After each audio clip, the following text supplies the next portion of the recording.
ये अरब ममालिक का जो सरबराही इजलास हुआ है ना, जिसके अंदर उन्होंने निकात पेश किए हैं, इसराइल की जहरियत मजम्मत।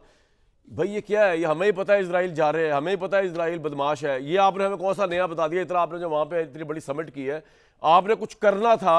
कोई सफारती बाइकआउट करते, कोई तजारती बाइकआउट करते, कोई फिजाई बाइकआउट करते, आप में हिम्मत ही नहीं करने की।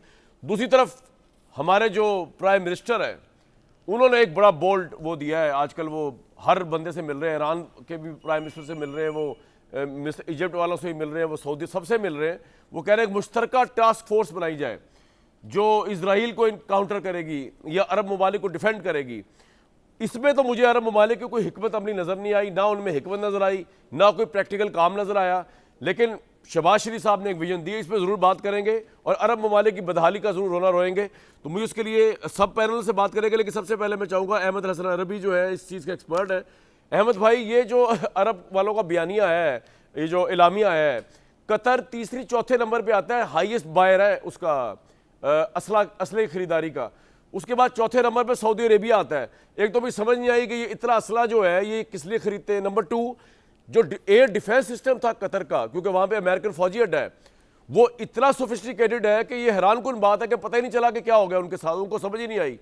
योर टेक सर, ये क्या हुआ? अरब इस्लामी कॉन्फ्रेंस तो मुझे अरब ममालिक तो बेबस नजर आए हैं टोटली। देखें, बहुत शुक्रिया है। बहुत सारी चीज़ों के साथ मैं बिल्कुल अग्री करता हूं कि अभी तक सिर्फ स्टेटमेंट्स आई हैं बहुत सारे ममालिक की जानिब से। इंडोनेशिया, मलेशिया, इसके अलावा जो अरब कंट्रीज़ हैं उनके अंदर भी आप अगर देखें, इजिप्ट और बाकी ममालिक ने भी बहुत पावरफुल स्टेटमेंट्स दिए। क्लियरली उन्होंने ये कहा है कि सिर्फ स्टेटमेंट से इसराइल नहीं रुकेगा and we need a punitive action. एक कोई हमें इम्पैक्टफुल एक्शन चाहिए इसराइल को डिटर करने के लिए, वरना एक एक करके सबकी बारी आएगी। लेकिन जो एक्शन है उसके ऊपर अभी किसी ने बात की नहीं है कि वो एक्शन क्या होगा। सिर्फ कयासा राइयां हैं, नहीं, क्या सिर्फ वजह है? बातें हैं, इसराइल और लेकिन अमेरिका का बहुत खौफ है 57 कंट्रीज पे, मुस्लिम ममालिक चाहे जितनी अमीर कंट्रीज हैं, जितना असला बाय करती हैं।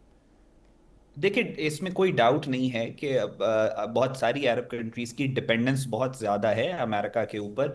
चाहे उसे साइकोलॉजिकल डिपेंडेंस कहें या चाहे आप उसे प्रैक्टिकल डिपेंडेंस भी कहें। लेकिन इस वक्त मिडल ईस्ट के अंदर जो सिचुएशन है इतनी ज़्यादा ब्लीक नहीं है जितनी हमें नज़र आ रही है। अगर अरब कंट्रीज के पास से हमें कोई पावरफुल, अभी तक क्योंकि डिप्लोमेसी कोल्ड होती है, अगर अरब कंट्रीज की तरफ से कोई पावरफुल स्टेटमेंट नहीं आ रही तो दूसरी तरफ आप इसराइल का भी हाल देखें।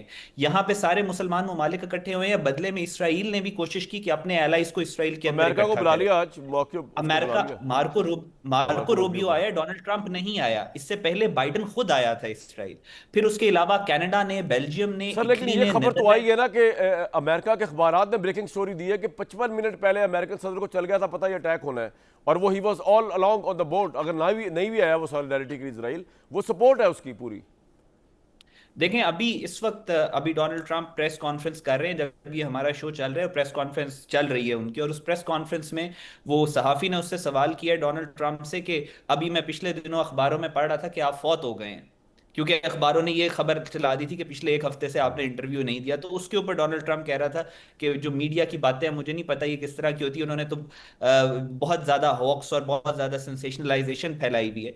सो जो मीडिया है इस वक्त वो कहाँ से ऑपरेट हो रहा है और मीडिया इस वक्त क्या बात कर रहा है उसको हमें बहुत क्रिटिकली देखने की जरूरत है। इस वक्त रियलिटी ये है कि इसराइल और अमेरिका के दरमियान में अच्छा खासा डिवाइड क्रिएट हो चुका है।